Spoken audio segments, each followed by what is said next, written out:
կողմերը բավականին տարբեր քաշային կատեգորիայում են, այսինքն եթե նախկին սառը պատերազմի ժամանակ, այսինքն սովետական արևելյան բլոկի եւ արևմտյան բավականին հավասար ուժերն են, հիմա ակնհայտ է, որ ռուսական թևը բավականին թույլ է, ընդամենը ըստ էության 3-4 երկիր է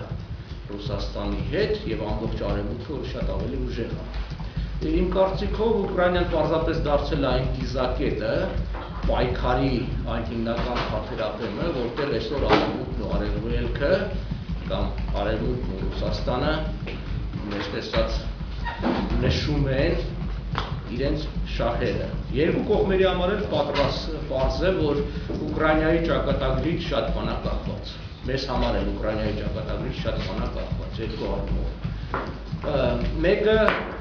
այն, որ ռուսական այսպես ասենք, կայսրության վերականգնումը, որը ձգտում այսօր Ռուսաստանի ղեկավարությունը, հնարավոր կամ ոչ հնարավոր կլինի Ուկրաինայում կամ առանց Ուկրաինայի, Ուկրաինայի դերը այստեղ վճռորոշ է, մշտապես այդպես է եղել։ Հետևաբար, եթե օրինակի համար Ուկրաինան ի վերջո մտնի այսպես Ռուսաստանի ոչ թե ազդեցության գոտի, ազդեցության գոտի բնականաբար պիտի լինի, Ռուսաստանի կողմից ղեկավարող որևէ կառույցի մեջ,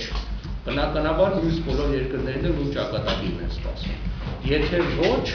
ապա բնականաբար մյուսները ինչ-որ շանս կունենան։ Շանս դեռ չի նշանակում, որ կարողանան բոլորը օգտվել իրենց շանսից։ Իմ կանխատեսումները հետևյալն են, որ սա հեշտ մարող դիմակայություն չի, որովհետև ակնհայտ է, որ Ուկրաինայում ձևավորվել է երկու հասարակական մեծ խավ։ Ոչ միայն ասենք իշխանություն ժողովուրդ խնդիրն, այլ հասարակություն ինքը պարակտված է երկու մասի եւ պարակտված ըստ էության աշխարհագրորեն նաեւ, այսինքն արևելյան, հարավ-արևելյան թևը շատ ավելի պրոռուսական է, որը ըստ էության ժամանակին ավելի Ռուսաստանի մաս է եղել, ռուսական ազդեցությունը միշտ մեծ է եղել, արևմտյան թևը Ես, եթե օրինակ 2 ամիս առաջ կբացառեի Ուկրաինայի հնարավոր տրոհումը, ներկայումս դա չեմ բացառի, ավելին հավանական կհամարեմ, որ Ուկրաինան կարող է առնվազն 2 մասի տրոհվի։ Ինչու, որովհետև նույն Ուկրաինայի ձայներ են հնչում, որ օրինակ կոնկրետ արևմտյան թևը ասում է, որ եթե Ռուսաստանը այդքան ուզում է, թող իրան վերցնի իրանց բառացիեմ ասում, իր ժանգոտ նահանգները մեզ թողի, մենք ապրենք ոնց որ ուզում ենք։ Այսինքն ուկրաինական ժողովրդի մի մասը հաշտվել է, որ հանուն իր կողմնորոշման պատրաստ է ինչ-որ մի բան զոհել, այդ թվում նաև տարածքներ։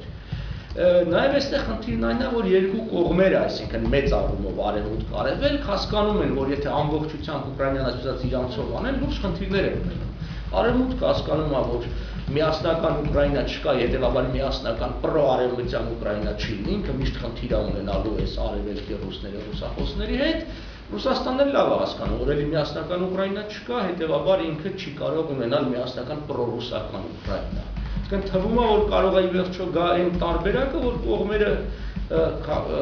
ժողովրդի մեջ հասունանալով այդ միտքը, նաև ուժային կենտրոնները համաշխարհային գան եզրակացության, որ պետքա տրոհել։ Հիմա դա վատ է թե լավ, շատերը դրան այսպես ողբերգական են մոտենում, ես ողբերգական չեմ մոտենում։ Ինչ անենք, կարող է երկու Ուկրաինա, եթե կա տասնյակից ավել արաբական երկիր, ինչի չկարան երկու Ուկրաինայի, ոնց որ թե մենք էլ sense 1.5 Հայաստան ունենք, չէ՞։ Հայաստանի Հանրապետություն, Լեռնային Ղարաբաղի Հանրապետություն, թող մարդիկ այդպես ապրեն, եթե դա է բերելու խաղաղություն եւ կայունություն, առավել եւս հոգեբանական առումով ոնց որ թե իսկապես այդ ժողովուրդը էական տարբերություն ունի իր արժեքային համակարգի առումով։ Դա ավելի ճիշտ լուծում կլինի, քան երկիրը ներքաշվի քաղաքացիական պատերազմի մեջ, որտեղ ըստ լուրերի ինչ որ մենք ստանում ենք, ասում են լուրերի ամբողջություն չի, հատկապես արևմտյան մասում որոշ զինապահեսներ, զինատեսակներ արդեն անցել են հիմա ժողովրդից կոչենք ծայրահեղական, ինչ որ կոչենք, ասենք կան որոշ զինված մարդիկ։ Հաշվի առնելով նաև Ուկրաինայի պարտիզանական տրադիցիան եւ այդ հոգեբանությունը, դա կարող է բավականին անհեղ պայքար լինի։ Ի վերջո, եթե պիտի երկիրը տրոհվի, ավելի լավ է դա արվի անարյուն։ Հիմա չեխերն ու սլովակներն են շատ մոտ ժողովուրդ էին, Չեխոսլովակիայի մեջ էին, տրոհվեցին խաղաղ դառավ Չեխիա, Սլովակիա, ինչ եղավ հիմա այդտեղ աշխարհը չկործան։